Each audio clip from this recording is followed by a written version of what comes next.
I'm 29 years old, I'm 33, I'm 37, I'm 40, I'm 42, I should be further along. Look at them over there. They have all the markers of success. They all have all the markers of societal achievement. Well, what about me? What am I doing chasing this dream? Chasing this dream that I was told was unrealistic.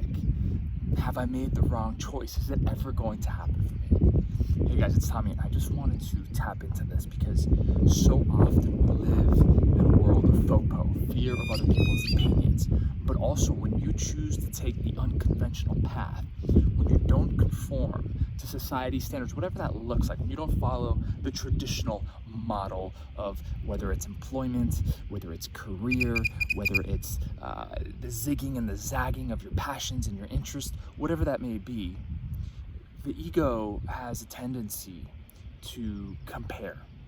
And when you and I are not getting the results that we crave and everybody else seems to be on an upswing, especially on the conventional path, we can start saying things like, am I doing the right thing?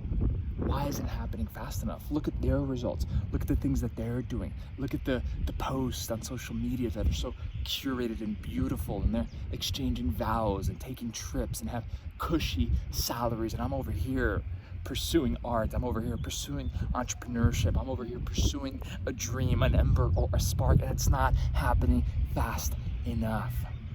And so when you find yourself in this place, and when it might be a daily process, it might be a weekly process, it might be a monthly process, but make no mistake, a lot of people pontificate on TEDx stages and motivational YouTube videos, and they don't do it overtly, but covertly through their messaging. They lead you and I to believe that growth is a predictable curve, that like the stock market, it is incrementally growing at every corner. But when we look at the stock market, when we take a step in, when we zoom in, we see peaks and valleys, we see massive bottoms, we see plateaus. This is the messy part of success.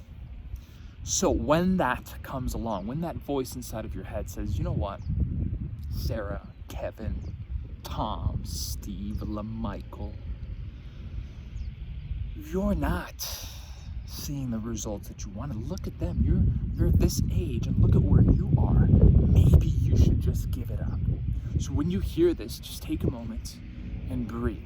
Take a moment and remind yourself that you do not want the same things that you want, that you've been called for something greater, that you've been called on a mission that has no blueprint. You've been called to a hero's journey of your own making, that your journey does not have predictable checkpoints, that your journey does not have stations where you can hydrate along the way, where your journey is not a place where you can look at your mountain and see every step of the way. And if that is the case, because the ego wants to make that case, if that is the case, then it is not your journey. Joseph Campbell, if you can see every step of the path, then it is not your path.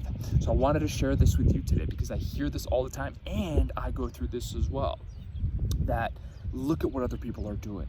Look, they took the conventional route, and look at them, and they're getting law degrees and engineering degrees, and they're doctors and they're medics, and they're getting the corporate ladder benefits. And I just urge you to remind yourself, and I encourage you to remind yourself, that you do not want the life that they want, that you were chosen, or you chose the path that you're on due to the precise nature that it is yours, that it is yours, that yes, it's going to have peaks and valleys and ravines, and there's going to be dark emotional storms where you wonder what the hell you're doing and why you can't be normal and get in line like everybody else. I feel that. But you also, on the flip side of that, you will experience a feeling of aliveness, a feeling of being in it, in it, in the arena of your life, like Brene Brown says, that doesn't hold a candle to any achievement, any plushy corner office, any 70-degree controlled conference room. It doesn't hold a candle. You can't have one without the other. You can't have the highest of the highs, the peak and the fulfillment, without the low-level emotions that come with growth. The conventional life lives in the middle, and the 4s and the 5s and the 6s on the emotional needle. Yeah, things are good. Things are fine. Yeah, it's okay. Plodding along, getting through the day. That's not the life that you're meant for. That's not the life that you're meant for. If this connected with you, I want you to post in the comments, what did you get from this? And most importantly, what is one thing that you can do today? One action that you can execute based on this today to feed the part of yourself that believes, to feed the part of yourself that is not going to compare yourself to lives that you do not want, to societal expectations that you do not crave, to worn out paths that just simply aren't yours. If this connected, give me a like, give me a thumbs up, give me a comment, and give me a subscribe. We'll be doing a lot more videos like this. We'll see you soon.